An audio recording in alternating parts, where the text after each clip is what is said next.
2024 चुनावों की पहली वोटिंग से पहले सुप्रीम कोर्ट ने ईवीएम पर एक बड़ा फैसला सुरक्षित रख दिया है। सुनवाई चल रही थी कि ईवीएम और जो ये 100% वीवीपैट वेरिफिकेशन है वो हो, ये इधर याचिका डाली गई थी, इस पे केस लड़ा जा रहा था और अब उस फैसले को सुरक्षित रख दिया गया है। लेकिन इन दलीलों से कुछ बड़े पॉइंट्स निकलकर सामने आए हैं जो आपके लिए जानना बेहद जरूरी है, क्योंकि कल से वोटिंग शुरू हो रही है। तो ये हेडलाइन पढ़ लीजिए, सुप्रीम कोर्ट का ईवीएम गड़बड़ी पर एक्शन, 100% वीवीपैट पर कोर्ट में बवाल हो गया। और इस पे चुनाव आयोग ने क्या जवाब दिया और क्या क्लैरिफिकेशन दिया, ये आपको आज रिमझिम के 5 पॉइंट्स में जानना है। सबसे पहले पॉइंट में मैं आपको बताऊंगी ईवीएम पर सुप्रीम कोर्ट में क्यों मांगा ईसी से जवाब, चुनाव आयोग से आखिरकार किस रिपोर्ट पर जवाब मांगा गया। मैं आपको पहले बता दूं कि यह दावा किया गया था कि जब बटन दबा रहे थे तो एक बटन दबाने पर 2 बीजेपी की पर्चियां निकल रही थी। तो इसमें क्या कोर्ट में बवाल हुआ वो मैं आपको बताऊंगी। दूसरा, 100% वीवीपैट पर सुप्रीम कोर्ट में क्या दलीलें दी गई, उसमें पूरा क्या था मामला वो आप समझेंगे। तीसरा, कब और कैसे आए थे ईवीएम वीवीपैट, आपको इतिहास जानना भी जरूरी है कि आखिरकार भारत में कब आए थे। चौथा, किन देशों में बंद हुआ ईवीएम इस्तेमाल और अभी कौन से ऐसे देश हैं जो अभी तक भी ईवीएम इस्तेमाल कर रहे हैं और आखिरकार इन देशों ने क्यों, कुछ देशों ने शुरू करके इस प्रक्रिया को क्यों बंद कर दिया। और पांचवा, क्या ब्लॉकचेन वोटिंग होगा चुनावों का भविष्य, यह आज आपको जानना है। सबसे पहला पॉइंट समझ लीजिए जो आज सोशल मीडिया पे ट्रेंड कर रहा था, क्योंकि सुनवाई चल रही थी सुप्रीम कोर्ट में ईवीएम और वीवीपैट पे, तो अचानक कोर्ट के सामने एक केस आता है। जो प्रशांत भूषण है, एडवोकेट प्रशांत भूषण, जो कि एडीआर को रिप्रेजेंट कर रहे हैं, वो एक रिपोर्ट लेकर आते हैं मनोरमा ऑनलाइन की और उसमें ये दावा किया जाता है कि जब केरला में मॉक पोल्स करवाए जा रहे थे, यानी एक दिन पहले जो ये मॉक पोल्स करवाए जाते हैं, देखा जाता है कि ईवीएम सही काम कर रही है, वीवीपैट की पर्ची सही निकल रही है, कुछ उसमें खराबी तो नहीं है। तो जब वो मॉक पोल्स हो रहे थे तो उसमें यह देखा गया कि जैसे ही बीजेपी का बटन दबाया तो 2 पर्चियां निकल गई, लेकिन जैसे ही किसी और पार्टी का बटन दबाया तो एक ही पर्ची निकल रही थी। तो ये जो एलडीएफ, लेफ्ट डेमोक्रेटिक फ्रंट और यूनाइटेड डेमोक्रेटिक फ्रंट के लोग हैं, उन्होंने ये शिकायत की वहां के जो भी कमिश्नर्स थे, जो भी अधिकारी है, कि ऐसा आखिरकार क्यों हो रहा है। पहली बार ऐसा हुआ, फिर जब रीचेक किया गया फिर हुआ, लेकिन तीसरी बार वो समस्या सॉल्व कर दी गई। तो देखिए इसमें यह भी कहा गया है कि एटलीस्ट 6 ईवीएम मशीन्स ऐसी हैं जो कि इंजीनियर्स के पास रखी गई है और इंजीनियर्स ने कहा है कि इसमें क्या खराबी है वो हम देखेंगे। हालांकि मैं इसमें आपको एक और बात बता देती हूं कि जब हम इस रिपोर्ट पे गए, देखिए सबसे पहले आप ये देख लीजिए कि मनोरमा की ये जो है ऑनलाइन साइट, जिसने ये दावा किया था कि EVMs give extra votes to BJP's lotus during mock polls in Kerala, और ये एलडीएफ और यूडीएफ के एजेंट्स ने ये आरोप लगाया है। तो ये जो वही साइट है। फिर आगे आइए, इसके बाद जब हम अंदर जाते हैं तो इसमें यह पता चलता है कि आखिरकार इसमें यह कहा गया कि जैसे ही वो पर्ची निकली, 2 पर्चियां निकली बीजेपी के बटन दबाने पर, लेकिन जो दूसरी पर्ची निकली उसका साइज थोड़ा बड़ा था और उस पर छोटे अक्षरों में लिखा हुआ था नॉट टू बी काउंटेड। तो ये जो एलडीएफ और यूडीएफ वाले हैं जिन्होंने आरोप लगाया है, वो कह रहे हैं कि अगर अधिकारी उन पर्चियों को भी गिन ले तो ये तो धांधलेबाजी हो जाएगी। तो ये पूरा आरोप लगा। हालांकि इसमें यह क्लियर किया गया कि उसमें साफ तौर पे लिखा हुआ था नॉट टू बी काउंटेड। तो ये पूरी डिटेल्स उस आर्टिकल में दी गई है। फिर इसके तुरंत बाद कांग्रेस एक पोस्ट करती है कि ईवीएम पर बटन कोई भी दबाइए वोट बीजेपी को जाता है। केरल में यह मामला सामने आया है। यही वजह है कि हम कहते हैं राजा की आत्मा ईवीएम में है। हमारी क्या क्या मांगे रही हैं, तो उन्होंने 3 पॉइंटर्स में कांग्रेस ने अपनी मांगे गिनवा दी हैं। वीवीपैट की पर्चियां मतदाताओं को सौंपी जाए, मतदाता उन वीवीपैट पर्चियों को एक अलग पेटी में जाकर खुद से डालें, फिर उन वीवीपैट पर्चियों की 100% गिनती की जाए। इन मुद्दों को लेकर हमने चुनाव आयोग से कई बार मिलने का वक्त मांगा है, लेकिन चुनाव आयोग इस पर बात करने को तैयार नहीं है। तो कांग्रेस का ये पोस्ट आ गया। हालांकि इसमें मैं एक बात क्लियर कर देना चाहती हूं कि इसके अंदर लिखा हुआ है कि जरूरी नहीं कि हर जो भी अगर आप उसमें 10 होते हैं ऑप्शन, तो आप जो भी दबा रहे थे तो उससे बीजेपी की निकल रही थी, ऐसा नहीं था।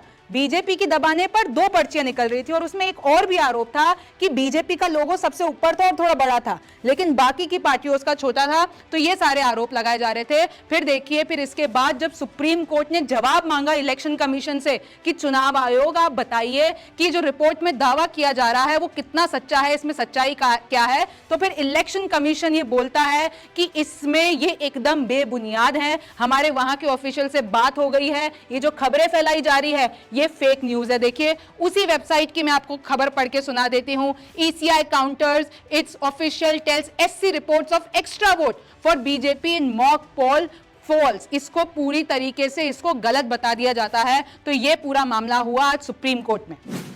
अब दूसरा पॉइंट है कि आखिरकार 100% वीवीपैट पर सुप्रीम कोर्ट में आखिरकार बवाल क्यों हो रहा है। तो देखिए, सुनवाई चल रही थी, 2 सुनवाई हो चुकी है उस पर, और आज वोटिंग से 19 अप्रैल है कल, और आज 18 अप्रैल को, यानी वोटिंग जो पहला चरण है उससे ठीक पहले ईवीएम और वीवीपैट पर सुप्रीम कोर्ट ने अपना फैसला सुरक्षित रख दिया है। अब सबसे पहले मैं आपको बता देती हूं कि जो प्रशांत भूषण है वो एडीआर को रिप्रेजेंट कर रहे हैं, मनिंदर सिंह इलेक्शन कमीशन को रिप्रेजेंट कर रहे हैं, और केंद्र की तरफ से सुप्रीम कोर्ट में थे तुषार मेहता। अब देखिए, सुप्रीम कोर्ट ने क्या कहा कि चुनावी प्रक्रिया की पवित्रता होना बेहद जरूरी है, क्योंकि जब वोटर ये मान के चलता है कि मैं जिसको वोट देने जा रहा हूं वो उस तक पहुंचे, अगर इसी बीच गड़बड़ी हो जाए तो फिर भरोसा कैसे आएगा। हमेशा आपने देखा होगा कि ईवीएम, वीवीपैट, यहां तक कि इलेक्शन कमीशन पर भी सवाल उठते हैं, तो आखिरकार ये जो वोटर है उसको कैसे भरोसा हो, तो इसलिए इसकी प्योरिटी मेंटेन करना बेहद जरूरी है। अब देखिए, इलेक्शन कमीशन इस पे क्या कहते हैं, जब ऐसी दलील उठी कि ऐसा क्यों नहीं कर सकते कि वो जो वीवीपैट में, देखिए जैसे ही आपने खुद ने देखा होगा, अगर आपने वोट दिया है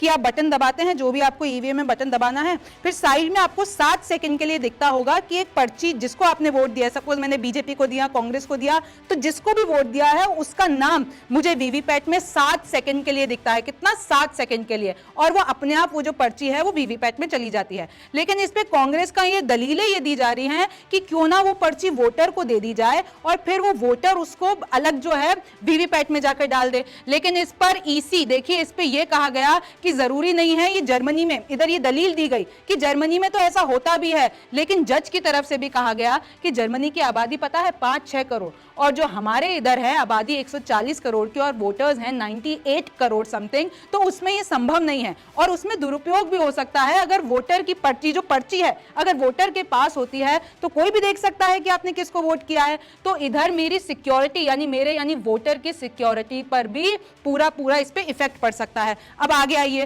फिर प्रशांत भूषण कहते हैं कि देखिए, इलेक्शन कमीशन हमेशा से कहता आया है कि अगर हम 100% वीवीपैट वेरिफिकेशन कर लेते हैं तो इनको गिनने में बहुत समय लगेगा, लेकिन एक अधिकारी को, अगर मैं कोट करता हूं, प्रशांत भूषण कहते हैं, तो इसमें तो 2 दिन से भी कम समय लगता है, तो ये तो किया जा सकता है। अब देखिए, इस पे तुषार मेहता क्या करते हैं, केंद्र की तरफ से क्या कहते हैं कि देखिए, वोट प्रतिशत गिराने की इन लोगों की साजिश है। हमेशा देखा गया है कि चुनाव से ठीक पहले, वोटिंग से ठीक पहले ऐसी दलीलें, ऐसी सारी चीजें उठाई जाती है ताकि वोटर्स का भरोसा कम हो। अब भरोसा कम हो जाता है तो वोटर्स वोट देने नहीं जाता है, तो ये जो वोट परसेंटेज है उसको गिराने की साजिश है। अच्छा, अब एक और बात सुनिए, इलेक्शन कमीशन ने कहा कि आज तक 4 करोड़ से ज्यादा वीवीपैट जो पर्चियां हैं वो वेरीफाई हुई हैं, कभी भी मिसमैच नहीं हुआ है। तो आप खुद देख लीजिए कि कितना ये सॉलिड सिस्टम है, और हर बूथ पे सीसीटीवी कैमरा लगे होते हैं कि अगर 2 पर्ची निकलेगी भी ना तो सीसीटीवी कैमरे में वो कैप्चर हो जाएगी, तो आपको टेंशन लेने वाली बात नहीं है।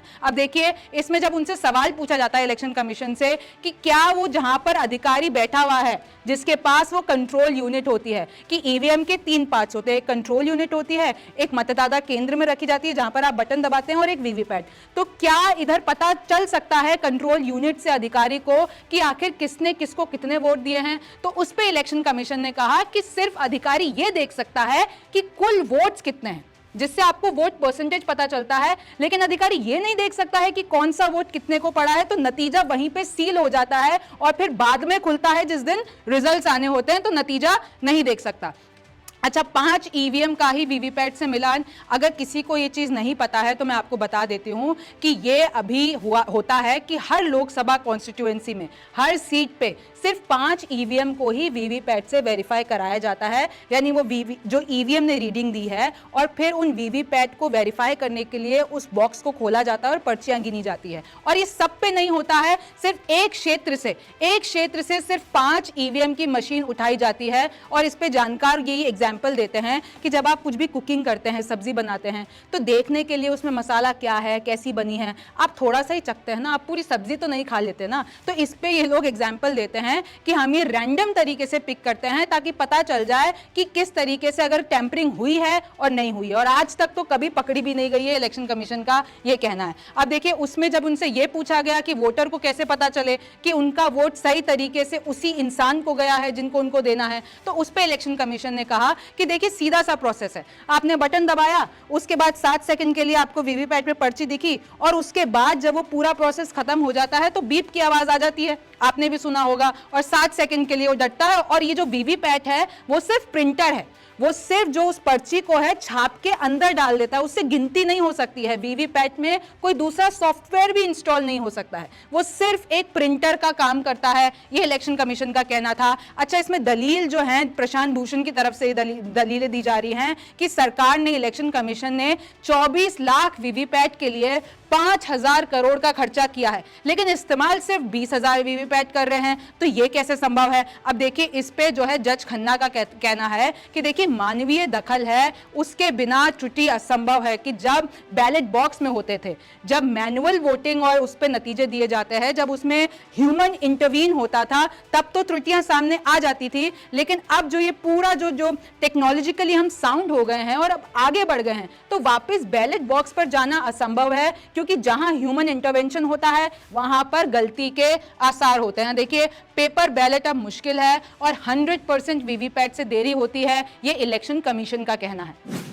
तो आपने ये तो जान लिया कि क्या दलीलें दी गई, क्या पॉइंटर्स रखे गए। अब आप ये भी जान लीजिए कि आखिरकार कब और कैसे आए थे ईवीएम और वीवीपैट। शुरू से शुरुआत करती हूँ, इलेक्ट्रॉनिक संचालित मतगणना मशीन ईवीएम। तो देखिए, तमिलनाडु के 6 शहरों में जब ये ताज़ा आई थी 1980 में, तो तमिलनाडु के 6 शहरों में इसकी प्रदर्शनी हुई थी। सबको दिखाया गया था कि ये इलेक्ट्रॉनिक वोटिंग मशीन आई है, क्योंकि उससे पहले तो बैलेट बॉक्स से ही हमारे इधर चुनाव होते थे। देखिए, electronics corporation of India limited, और जिसको शॉर्ट फॉर्म में ECIL कहते हैं, और भारत इलेक्ट्रॉनिक लिमिटेड ने मिलकर फिर आगे ईवीएम और बनाई, और सबसे पहले 1982 में इसका इस्तेमाल किया गया केरल में, और 50 केंद्रों में इसका इस्तेमाल किया गया। लेकिन इसमें भी एक इंटरेस्टिंग पॉइंट बता देती हूं कि इधर भी एक विरोध करने वाला निकल गया। एक उम्मीदवार ने कहा, क्योंकि ये ईवीएम इस्तेमाल हुई है और पहली बार इस्तेमाल हो रही थी 1982 में और सिर्फ 50 केंद्रों में केरल में, तो फिर एक उम्मीदवार कहता है कि मेरी हार का कारण ये ईवीएम है। तो देखिए, जब से इसका इस्तेमाल शुरू हुआ यानी 1982 से,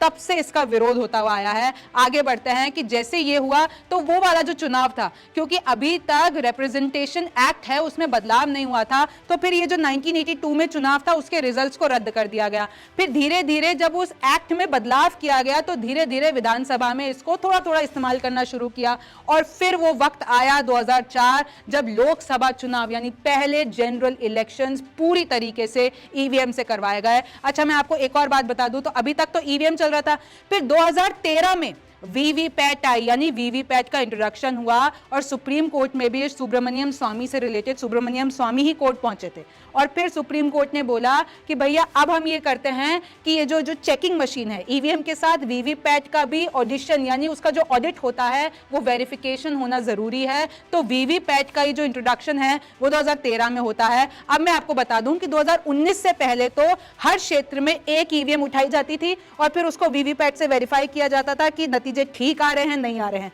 लेकिन 2019 के बाद से सुप्रीम कोर्ट ने एक और ऑर्डर दिया, जब ये सारी विपक्षी पार्टियां पहुंच गई थी कि आप 50% मांग करो, वीवीपैट से सब कुछ होना चाहिए। अभी तो विपक्षी पार्टियां ये कह रही है कि 100% वीवीपैट चाहिए, लेकिन 2019 में विपक्षी पार्टियां ये कह रही थी कि हमको 50% वीवीपैट वेरिफिकेशन चाहिए पूरे नतीजों में। लेकिन फिर सुप्रीम कोर्ट ने ये कहा कि चलो अभी एक पर क्षेत्र होता है तो हम ये कर देते हैं कि 5 वीवीपैट से वेरिफिकेशन होगा हर लोकसभा कॉन्स्टिट्यूएंसी में।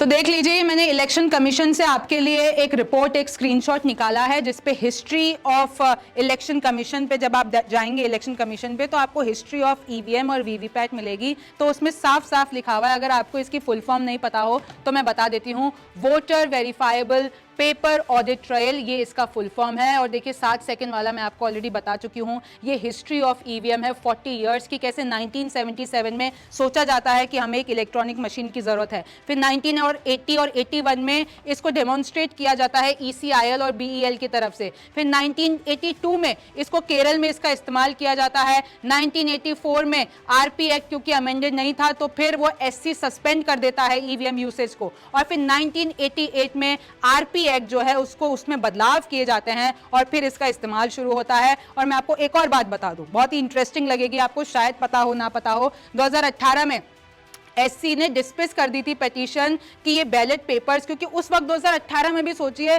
लोग कह रहे थे कि ईवीएम में हम इतना आगे बढ़ गए हैं कि नहीं आप वापस से बैलेट पेपर से कराएं। अरे इतनी आबादी में जब एक बार हम टेक्नोलॉजिकली आगे बढ़ गए हैं तो पीछे क्यों मुड़ेंगे। और मैं आपको एक और बात बता देती हूँ कि बीजेपी ही थी जो आज ये कहती है कि विपक्षी ये लोग जो है सिर्फ माहौल बनाते हैं, ईवीएम खराब, ईवीएम खराब। मैं आपको बता दूं, ये देखिए कब का आर्टिकल है, ये अक्टूबर 22 2009 हिंदुस्तान टाइम्स का ये आर्टिकल है। BJP blames EVMs for defeat, यानी जब बीजेपी की हार हो गई थी 2009 में, बीजेपी ब्लेम करती है कि ईवीएम खराब है। ये देख लीजिए, मैनिपुलेशन हुआ है। और इधर ये जो कहने वाले थे वो मुख्तार नकवी थे। आगे और बता देती हूं, एलके अडवाणी ने भी क्वेश्चन किया था, उनका क्या कहना था, ये कोट को मैंने हाईलाइट कर रखा है। We should revert to ballot papers, Advani का ये कहना था 2009 में कि हमें बैलेट पेपर पे वापस चले जाना चाहिए, unless the election commission is able to ensure that EVMs are foolproof. और 2009 में किसकी सरकार थी? 2009 में किसकी? कांग्रेस की सरकार थी। तो बीजेपी उस टाइम विरोध कर रही थी क्योंकि विपक्ष में था, तो कह रहा था ईवीएम खराब, ईवीएम। तो देखिए, विपक्ष में जो भी होता है इससे ये प्रूफ होता हुआ दिख रहा है, जो विपक्ष में होता है क्योंकि नहीं जीत पाता तो कहते हैं ईवीएम खराब। आपको सिस्टम पे भरोसा उठ जाता है। इनके वर्ड्स हैं ये, देखिए, every possibility of their mall functioning is taken care of. Advani ने ये द इंडियन एक्सप्रेस को बताया था और उन्होंने ईवीएम के खिलाफ अपनी आवाज बुलंद की थी। और 2009 की बात है जब बाकायदा बीजेपी ने एक बुक में निकाली थी कि कैसे ईवीएम के साथ छेड़छाड़ हो सकती है।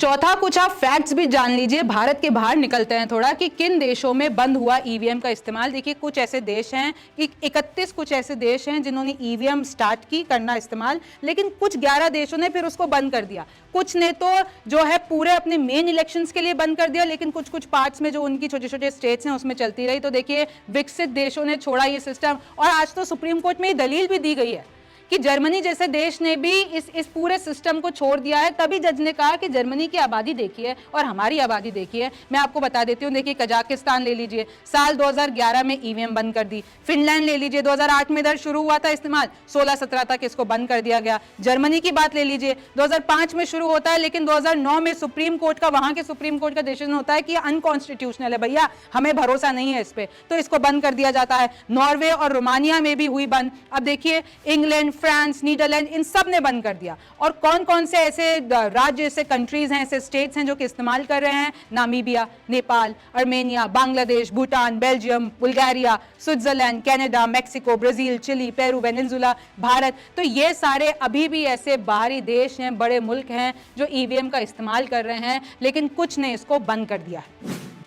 अच्छा, पांचवा ये सवाल है कि क्या ब्लॉकचेन होगा चुनावों का भविष्य। देखिए, अगर आप गूगल पे जाएंगे और ब्लॉकचेन वोटिंग लिखेंगे तो आपको कई सारे आर्टिकल्स लगेंगे और सब में अलग अलग तरीके बताए हुए हैं, अलग अलग थ्योरीज बताई हुई हैं कि कैसे अगर हम आगे बढ़ने का सोचते हैं, भैया बैलेट पेपर पे तो पीछे तो जाएंगे नहीं, अब आगे ही बढ़ेंगे, तो अगर ईवीएम से एक और आगे कदम लिया जाता है तो वो क्या होगा। तो ऐसे कई सारे आर्टिकल्स आपको मिलेंगे कि कैसे ऑनलाइन पोर्टल्स का इस्तेमाल करके हम इस प्रोसेस को और भी ज्यादा, इसमें ऐसी ट्रांसपेरेंसी ज्यादा ला सकते हैं और इसको इंश्योर कर सकते हैं कि इसमें हैकिंग की, इसको पूरा इसमें गड़बड़ी करने की कोई गुंजाइश नहीं रहे। देखिए, 97 to 98 करोड़ वोटर्स में बैलेट पेपर तो अब मुश्किल है, तो क्या ये ब्लॉकचेन इस्तेमाल हो सकता है? और अभी भी ये थ्योरीज ही हैं, इसके जो पूरे प्रॉपर कट रूल्स हैं वो अभी सामने नहीं आए हैं। आपको अलग अलग चीजें देखने को मिलेगी। और देखिए, ब्लॉकचेन से कहा जाता है कि किसी भी ये जो वोटिंग पूरा सिस्टम है उसको हैक करना असंभव है, क्योंकि वो एंड टू एंड इनक्रिप्टेड रहते हैं।